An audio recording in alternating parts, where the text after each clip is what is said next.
जिंदगी Sunday special story का नाम है वापसी। ये कहानी है दिल्ली के एक उच्च मध्यम वर्गीय परिवार की, जहाँ पर दो इंजीनियर बेटे माता पिता दोनों रहते थे एक बड़े सी घर कोठी के अंदर।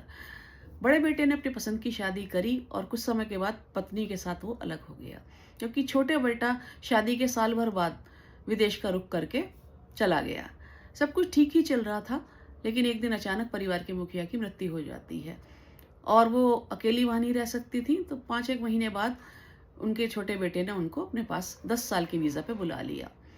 जब वो दामिनी जी वहाँ पहुँची तो उन्हें बहुत सदमा लगा, क्योंकि उनका संग बेहद बेरुखी वाला व्यवहार होता था। कोई उनसे बात करने वाला नहीं। 2-2 पोते बड़े, जिनके जन्म पे उन्होंने मिठाई बाँटी थी, सिल्क की साड़ी दी थी परिवार की स्त्रियों को, वो मुँह बिचका के चले जाते थे। और बहू, उसके तेवरों का तो ठिकाना ही नहीं।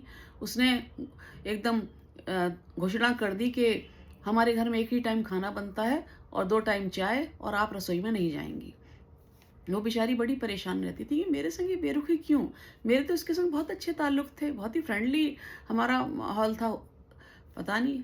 और एक दिन उनका दिल टूट गया जब उन्होंने उससे फ़ोन पर बहू को किसी से कहते सुना, आपने तो पल्ला ही झाड़ा लिया, हमारे सिर पर मुसीबत भेज दी। वो एकदम, उन्हें रोना आ गया कि मैं मुसीबत, मैंने क्या करा है भाई, इतनी दूर आके क्या मैंने क्या गलती कर दी है। और एक दिन तो अति हो गई, जब बेटे ने भी कुछ टोक दिया तो उसने माँ को वार्न करा बहू ने कि आईआईटीएन बेटे की सारी आईआईटीएन पन्ना निकाल दूंगी मैं, एक बार गवर्नमेंट से शिकायत करने की देर है, यहाँ की बहुत सख्त है गवर्नमेंट। वो एकदम सन रह गई और उन्होंने बेटे के करियर से खेलना उचित नहीं समझा और 10 साल के वीज़ा पे गई 6 महीने में ही लौट आई।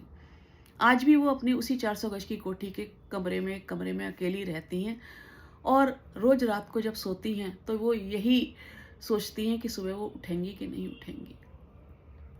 प्रश्न ये उठता है कि जब माँ बाप हैं वो बच्चों को यही सोच के जन्म देते हैं, क्या उनका यही फ़र्ज़ है? और ख़ास तौर से बेटे का, जिसके लिए वो बड़े खुश होते हैं उनकी पैदाइश पर। और बेटे बहुत बलवान होते हैं, लेकिन बहू के सामने उनकी घिघी क्यों बन जाती है। और बहुएं, जो हम स्त्रियां ही तो हैं, वो भी तो एक घर से आती हैं भरे पूरे, वो ऐसे क्यों बदल जाती हैं। बुढ़ापा सबको आना है, इस बात का हम सबको ध्यान रखना है। फिर मिलेंगे। नमस्कार।